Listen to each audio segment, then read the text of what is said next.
Good morning students. आज हम आपके सामाजिक अनुसंधान के प्रश्न पत्र में चर्चा करने वाले हैं प्रश्नावली विधि के बारे में। प्रश्नावली विधि का उपयोग सामाजिक अनुसंधानों में प्राथमिक तथ्यों के संकलन हेतु किया जाता है और यह एक महत्वपूर्ण विधि के रूप में काम में ली जाती है। हम यह देखते हैं कि जब भी हम कोई अनुसंधान का कार्य करते हैं तो उसमें हमें क्वेश्चंस का एक सेट फॉर्मेट बनाना होता है ताकि हम उत्तरदाता से सूचनादाता से सूचनाओं की प्राप्ति सही ढंग से कर सकें और उसके लिए हम यह विधि काम में लेते हैं। यह विधि हम तब काम में लेते हैं जबकि हमारा जो क्षेत्र है वह बहुत बड़ा और विशाल हो, सूचनादाता शिक्षित हो, तो हमारे लिए अध्ययन करना इस विधि के द्वारा उपयोगी सिद्ध हो जाता है। क्योंकि कई बार जिस समस्या को हम चुनते हैं, जिस विषय को हम अनुसंधान के लिए लेते हैं, उसमें साक्षात्कार विधि द्वारा या अवलोकन विधि द्वारा जब हम सूचनाएं प्राप्त करते हैं तो वे सूचनाएं हमें बहुत देरी से प्राप्त होती हैं, लेकिन हम यह देखते हैं कि प्रश्नावली विधि द्वारा हम इन्हें शीघ्रता से प्राप्त कर सकते हैं। तो questionnaire is a defined set of questions to be answered by the informant without any personal aid. हम यह देखते हैं कि प्रश्नावली विधि जो है वह हमें प्रश्नों के उत्तर प्राप्त करवाने में बहुत सहायक सिद्ध होती है। इस विधि का उपयोग किसी भी विषय की प्रारंभिक जानकारी प्रदान करने के लिए, प्राप्त करने के लिए किया जाता है। विभिन्न विद्वानों ने इसकी बहुत सारी परिभाषाएं जो हैं वो हमें दी हैं। भिन्न भिन्न विद्वानों ने इसकी परिभाषाएं हमें दी हैं।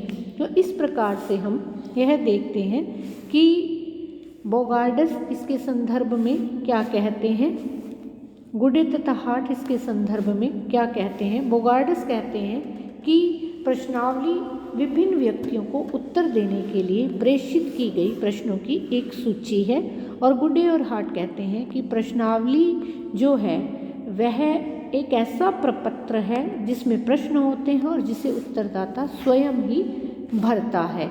तो हम समझ सकते हैं कि प्रश्नावली किसी भी अध्ययन विषय से संबंधित प्रश्नों की एक सूची है जिसे डाक द्वारा सूचनादाताओं के पास भेजा जाता है और फिर सूचनादाता इसे भरकर हमें लौटा देता है। सामाजिक अनुसंधानों में प्राथमिक तथ्यों के एकत्रीकरण की यह एक प्रमुख विधि के रूप में मानी जाती है। जब हम इसकी विशेषताएं देखते हैं तो विशेषताओं के आधार पर इसे और अधिक स्पष्ट रूप में समझ सकते हैं। इसकी पहली विशेषता है कि प्रश्नावली अध्ययन किए जाने वाले विषय से संबंधित प्रश्नों की एक सूची होती है।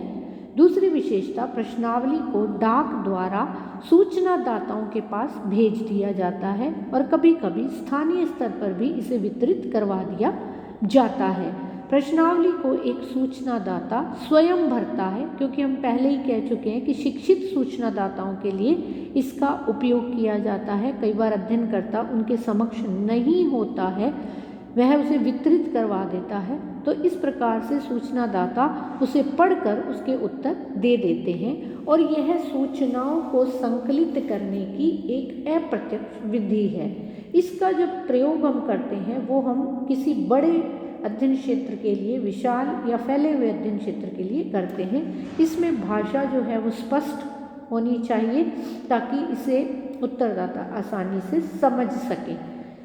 सूचनादाता इसको प्राय डाक से ही वापस लौटा देता है, पर कभी कभी स्थानीय लोग भी इसका संग्रहण कर लेते हैं या व्यक्तिगत स्तर पर व्यक्ति इसको जो है वो इकट्ठा करवा लेता है। प्रश्नावली के द्वारा हम एक साथ अनेक सूचनाएं जो हैं वो एकत्रित करवा सकते हैं, इसलिए यह हमें उपयोगी सिद्ध होती हैं। और साथ ही साथ इसमें एक और महत्वपूर्ण विशेषता यह है कि इसमें कोई भी अनुसंधानकर्ता आमने सामने नहीं होता उत्तरदाता के, तो इसलिए वो अनेक गोपनीय और आंतरिक सूचनाएं भी इसमें भर सकते हैं, क्योंकि इसमें उनके नाम और पता या कोई भी सूचना के डिस्क्लोज होने का जो खतरा है वो नहीं होता है। जब हम इसके उद्देश्यों की चर्चा करते हैं तो यहाँ पर श्रीमती गार्डेन जो हैं वो कहती हैं, गार्डेन केप्ट, ये नाम आप याद रखिए क्योंकि क्वेश्चंस कई बार पूछे जाते हैं।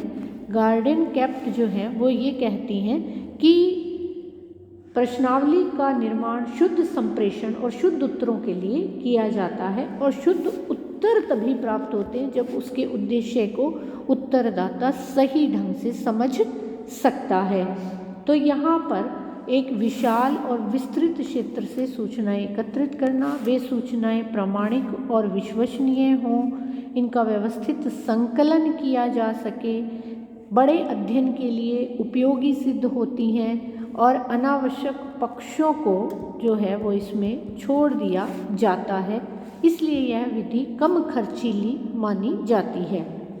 इस विधि का में एक स्पष्टता यह भी है कि इसमें संख्यात्मक अनुमापन जो है वो तथ्यों का किया जा सकता है और एक साथ अनेक सूचनाएं जो हैं वो शीघ्रता से प्राप्त हो जाती हैं। तो इस प्रकार से हम यह देखते हैं कि प्रश्नावली अपने स्पष्ट उद्देश्यों के लिए जानी जाती है और जब हमें यह सही उत्तर इससे उपलब्ध हो जाते हैं, इच्छित सूचनाएं मिल जाती हैं, तो उनसे सारणी बनाने और विषय का विश्लेषण करने में भी अत्यधिक सहायता मिलती है, जो कि एक अनुसंधानकर्ता के लिए बहुत उपयोगी सिद्ध होता है।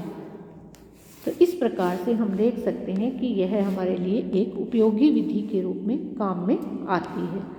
धन्यवाद।